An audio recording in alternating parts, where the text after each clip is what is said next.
Delhi police के सूत्रों के हवाले से खबर, प्रयागराज से गिरफ्तार आतंकी के पास से मिली 2 आईईडी को आज डिस्पोज ऑफ किया जा सकता है। पुलिस ने आईईडी के अलावा 2 ग्रेनेड, 2 पिस्तौल और करीब 50 कारतूस बरामद किए। दाऊद और आईएसआई के इशारे पर आतंकी हमले की साजिश रचने वाले, देश को दहलाने की साजिश रचने वाले 6 संदिग्ध आतंकियों से दिल्ली पुलिस और आईबी की पूछताछ जारी। पटियाला हाउस कोर्ट ने 14 दिनों की रिमांड दी है। दिल्ली पुलिस और आईबी की पूछताछ में बड़ा खुलासा, उसामा का पिता उसैदुर रहमान और चाचा हुमैद भी आतंकी मॉड्यूल का हिस्सा। सूत्रों के मुताबिक उसैदुर रहमान सीधे आईएसआई से संपर्क में है और दुबई में रहता है। हुमैद की तलाश में जुटी पुलिस। देश के कई बड़े शहरों में विस्फोटक पहुंचा चुके थे संदिग्ध आतंकी। दिल्ली, यूपी और महाराष्ट्र में रेकी भी की गई थी। सूत्रों के मुताबिक कुछ और आतंकी दिल्ली आने वाले थे। संदिग्ध आतंकी उसामा और जीशान को पाकिस्तान के थट्टा में लेफ्टिनेंट रैंक के अधिकारी गाजी ने ट्रेनिंग दी थी। थट्टा के ही कसाब को भी यहीं पर ट्रेनिंग दी गई थी। मुंबई क्राइम ब्रांच के सूत्रों के मुताबिक गिरफ्तार संदिग्ध आतंकी जान मोहम्मद शेख अंडरवर्ल्ड से जुड़ा था। छोटे मोटे सेटलमेंट करने के लिए वो कहता था, मैं भाई का आदमी हूं। दिल्ली पुलिस की पूछताछ में संदिग्ध आतंकी मोहम्मद शेख का बड़ा कबूलनामा, दाऊद इब्राहिम के भाई अनीस इब्राहिम से व्हाट्सएप कॉल के जरिए बातचीत करता था। उसने मोबाइल से कई डेटा डिलीट किए। मुंबई से गिरफ्तार संदिग्ध जान मोहम्मद शेख का Mumbai to Delhi ticket book कराने वाले शख्स असगर शेख को महाराष्ट्र एटीएस ने हिरासत में लिया। असगर ने खुद को टेम्पो ड्राइवर बताया। आतंकी मॉड्यूल का मुंबई कनेक्शन, धारावी के रहने वाले गिरफ्तार संदिग्ध मोहम्मद शेख के बारे में दिल्ली पुलिस को और जानकारी देने के लिए दिल्ली आएगी महाराष्ट्र एटीएस की टीम।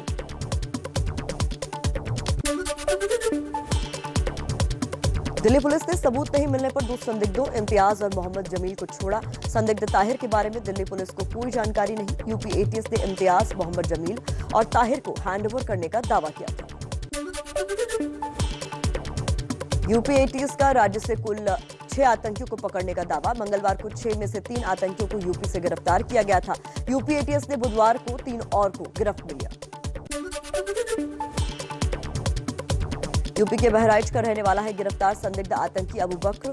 अबू बकर के परिजनों के मुताबिक वो कुछ दिन पहले ही जमात में शिरकत करने के लिए दिल्ली आया था। यूपी के रायबरेली से गिरफ्तार मूलचंद उर्फ साजू के घर पर उसके दोस्त माजू का बड़ा खुलासा।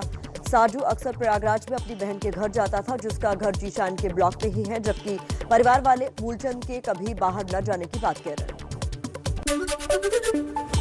पंजाब के सीएम कैप्टन अमरिंदर सिंह ने डीजीपी को भीड़भाड़ वाली जगहों पर कड़ी सुरक्षा के निर्देश दिए। पिछले महीने खुलासा होने वाले टिफिन बम केस में 4 और लोगों की गिरफ्तारी के बाद अलर्ट जारी। गुजरात में आज दोपहर 1:30 बजे होगा भूपेंद्र पटेल मंत्रिमंडल का शपथ ग्रहण। 26 से 27 मंत्रियों को शपथ दिलाई जा सकती है। सूत्रों के मुताबिक सभी पुराने मंत्रियों को हटा दिया जाएगा।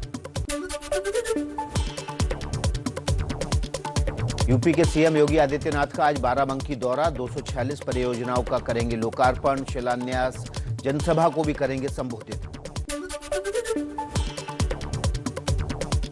यूपी के सीएम योगी आदित्यनाथ 19 सितंबर को सरकार के 4.5 साल पूरा होने पर प्रेस कॉन्फ्रेंस करेंगे, सरकार की उपलब्धियां गिनाएंगे।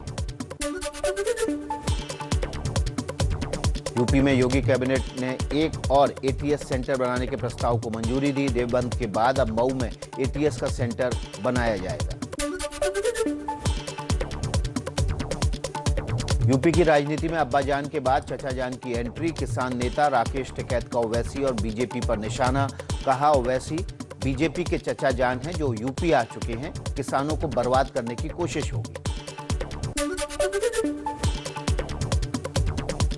राकेश टिकैत पर यूपी में एआईएमआईएम अध्यक्ष शौकत अली ने किया पलटवार। कहा, अरविंद केजरीवाल की तरह राकेश टिकैत नेता बनना चाहते हैं। राकेश खुद बीजेपी के साथ थे, उन्हें अपने भीतर देखने की जरूरत है।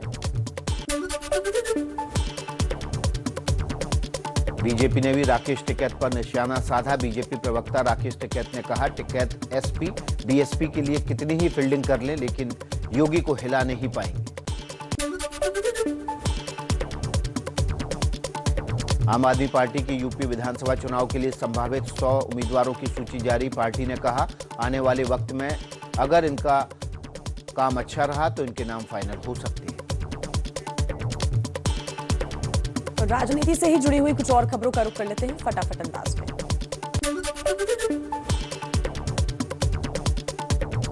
यूपी विधानसभा चुनाव में कांग्रेस की टिकट के आवेदन के लिए देने होंगे 11,000 रुपए। पार्टी ने आवेदन करने वालों से सोशल मीडिया पर मिलने वाली लाइक्स भी बताने को कहा है।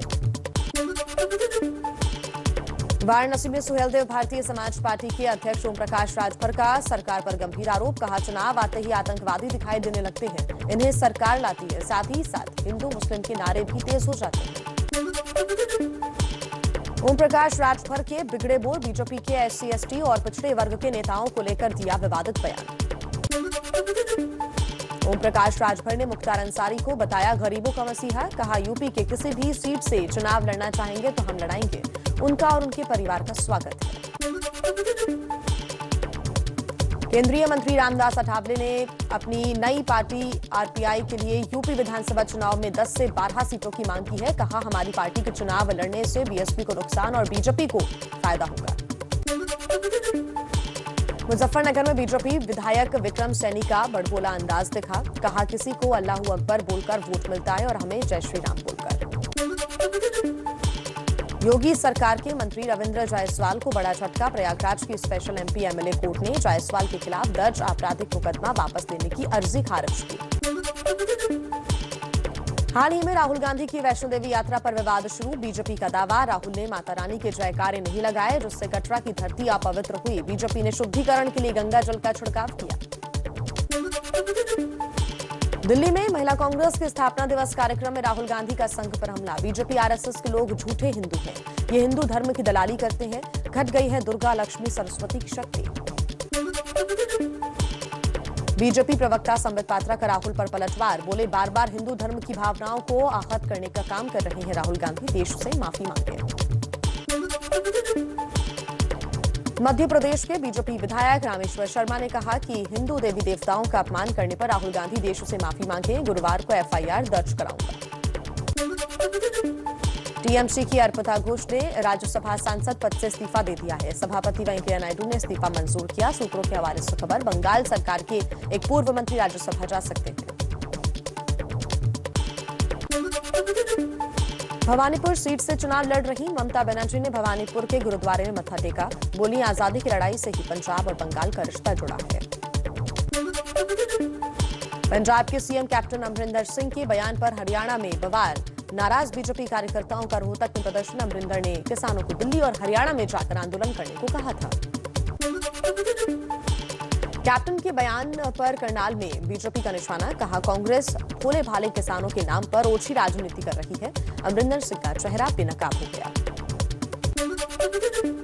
यमुनानगर में कैप्टन अमरिंदर सिंह के विरोध में सड़कों पर उतरे बीजेपी कार्यकर्ता। कैप्टन का पुतला फूका, जमकर नारेबाजी की। विधायक घनश्याम दास अरोड़ा बोले कैप्टन का बयान सरासर गलत, बर्दाश्त तो नहीं किया जाएगा। फतेहाबाद में भी कैप्टन के खिलाफ प्रदर्शन जारी। शहर के लाल बत्ती चौक पर जलाया गया अमरिंदर सिंह का पुतला। किसान संगठनों से बातचीत के लिए हरियाणा सरकार ने उच्च स्तरीय कमेटी बनाई है। गृह मंत्री अनिल विज ने कहा बंद रास्तों को खोलने के लिए किसानों से बातचीत होगी। कृषि कानून को लेकर कांग्रेस ने अकाली दल को घेरा। सिद्धू बोले बादल परिवार ने ही रखी थी कानून की नींव, उनके प्रस्ताव को ही केंद्र ने माना। चुनाव के बाद फिर बीजेपी के पास चले जाएंगे। पंजाब चुनाव पर भी किसानों के गुट में मतभेद। संयुक्त किसान मोर्चा का ऐलान, चुनावी घोषणा तक कोई भी पार्टी ना करे चुनाव प्रचार। तो भारतीय किसान यूनियन का बयान, बीजेपी के अलावा बाकी पार्टियों का ना हो विरोध।